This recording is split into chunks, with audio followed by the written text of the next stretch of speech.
주한 러 대사, 한러 관계 좋아지려면 제재 해제해야. 게오르기 지노비에프 한국 주재 러시아 대사가 26일 뉴시스와 대담에서 우크라이나 문제, 한러 관계 등에 대해 언급했습니다. 지노비에프 대사는 미러 협상과 관련해 현재 러시아와 미국 간에는 우크라이나 문제를 포함해 외교적 접촉이 계속되고 있다. 러시아 지도부 대표들이 여러 차례 밝혔듯 우리는 이 갈등을 해결하려는 미국의 건설적인 의지를 긍정적으로 평가한다라고 말했습니다. 그리고 동시에 러시아가 여러 차례 언급했듯 공고한 평화를 달성하기 위해선 현 위기의 근본 원인을 제거해야 한다라며 먼저 1991년 소련 해체 이후 서방이 계속해서 러시아의 안보를 위협하는 노선을 취하고 있다는 것이다. 두 번째는 우크라이나가 러시아어 사용자의 권리를 크게 침해하고 2014년 이후 위기 해결을 위한 어떤 합의도 체계적으로 이행하지 않는 데 있다라고 짚었습니다. 지노비에프 대사는 유럽의 반응과 관련해 현재 위기가 끝난 뒤 어떤 상황이 전개될지, 어디에 어떤 평화유지군이 배치될지, 혹은 배치 자체가 있을지에 대해 논의하는 것은 아직 이르다라며 유럽은 이번 위기에 가장 적극적으로 개입하고 있으며 어떻게든 갈등을 키우려 하면서 평화적인 해결을 방해하고 있다라고 지적했습니다. 이어 유럽 지도자들은 이 갈등은 전장에서 해결돼야 하며 러시아는 전략적 패배를 당해야 한다라고 반복적으로 밝혀왔다라며 유럽은 우크라이나의 평화유지군이 아닌 점령군을 보낼 준비가 돼 있다라고 주장했습니다. 그러면서 러시아는 나토의 위협이 되지 않으며 유럽을 침공할 의도도 없다고 반복적으로 밝혀왔다. 러시아 위협에 대한 모든 주장은 유럽이 만들어낸 또 하나의 무책임한 거짓말이라며 러시아는 유럽을 정복할 생각이 없지만 유럽 국가들의 공격적인 수사와 계획에 대해선 우리의 안보를 단호히 지킬 것이라고 밝혔습니다.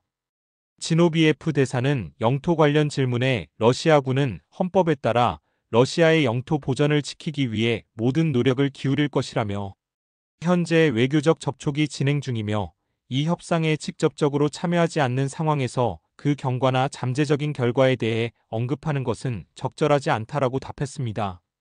그리고 국제사회를 대표한다고 자처하는 이들에게는 좀 더 겸손한 자세가 필요하다고 조언하고 싶다라며 유엔 헌장에 따르면 구속력 있는 결정을 내릴 수 있는 유일한 기관은 유엔 안전보장이사회라고 짚었습니다. 지노비에프 대사는 우크라이나가 우호적이고 중립적이며 평화로운 국가가 되기를 바라며 나치 협력자를 찬양하지 않고 모든 민족이 평화롭게 공존하는 나라가 되기를 원한다. 그런 이웃과는 좋은 관계를 유지할 수 있을 것이라고 밝혔습니다.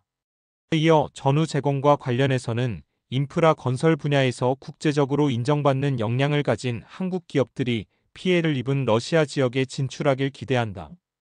특히 시급한 곳은 예전에 우크라이나에 속했던 영토들이라며 1991년 이후 계속 노후화가 진행됐고 소련 시기에 지어진 인프라도 파괴돼 대대적인 재건이 필요하다라고 주장했습니다. 또 우크라이나의 경우 누가 복구 비용을 부담할지 불명확하다.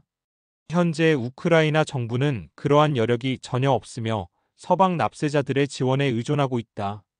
그러나 서방 국가들이 전후 복구 비용까지 부담할 의사가 있을지는 미지수라며 서방 국가들은 동결된 러시아 자산을 몰수해 사용하는 방안을 검토했지만 그들조차도 그러한 조치가 단순한 도둑질에 불과하다는 점을 인정하고 있다라고 말했습니다.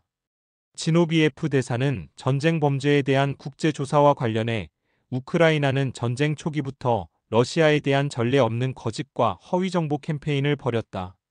이런 사례는 한두 건이 아니지만 그중 대표적인 게 서방 언론은 금세 잊어버린 부차 사건이라며 이 사건이 우크라이나 내부 전쟁 강경파가 이스탄불 협상을 무산시키기 위해 이용한 자작극이란 것을 의심하는 이가 아무도 없다라고 역설했습니다. 그러면서 우크라이나 선전선동과 그를 비호하는 서방이 만들어낸 다른 정보들도 그 정도의 신빙성을 가질 뿐이라고 일축했습니다. 지노비에프 대사는 러시아가 우크라이나군의 전쟁 범죄를 문서로 남기고 있다며 여기에는 여성과 노인, 어린이를 포함한 민간인 대량 학살, 전쟁 포로에 대한 고문 및 학대, 전쟁 법규 위반, 그리고 그 준비와 실행에 대해 우크라이나 정보원과 기타 여러 사람이 공개적으로 인정한 러시아 영토 테러 등이 있다라고 설명했습니다. 그리고 이런 잔혹행위의 배후에는 우크라이나에서 활개치는 신나치주의 집단이 있다라며 모든 범죄는 반드시 처벌될 것이다. 아울러 러시아는 이른바 국제형사재판소를 합법적 기관으로 인정하지 않으며 푸틴 대통령에 대한 국제형사재판소의 결정은 시골 서커스당 광대가 내린 선언과 다를 바 없다고 본다라고 주장했습니다. 지노비에프 대사는 한국 기업의 러시아 복귀와 관련해 러시아는 어떤 외국 기업도 강제로 내쫓지 않았다. 떠나고 싶었던 기업은 떠났고 남고 싶었던 기업은 남아 번창하고 있다. 러시아 경제가 전례 없는 속도로 성장하고 있기 때문이라고 짚었습니다. 이어 한국 기업들은 사업장 철수로 정치적 쇼를 벌이지 않았고 철수한 기업들은 외부 압력 때문에 떠날 수밖에 없었던 것이다. 그들 중 다수가 복귀를 희망하고 있다고 확신한다라고 말했습니다. 지노비에프 대사는 한러 관계와 관련해 한국은 러시아에 여러 제재를 도입했고 러시아로의 수출 통제 및 수출 허가가 필요한 품목수는 현재 기준 1341개에 달한다. 러시아에 제재를 가한 모든 국가는 비우호국 명단에 포함돼 있다라고 언급했습니다.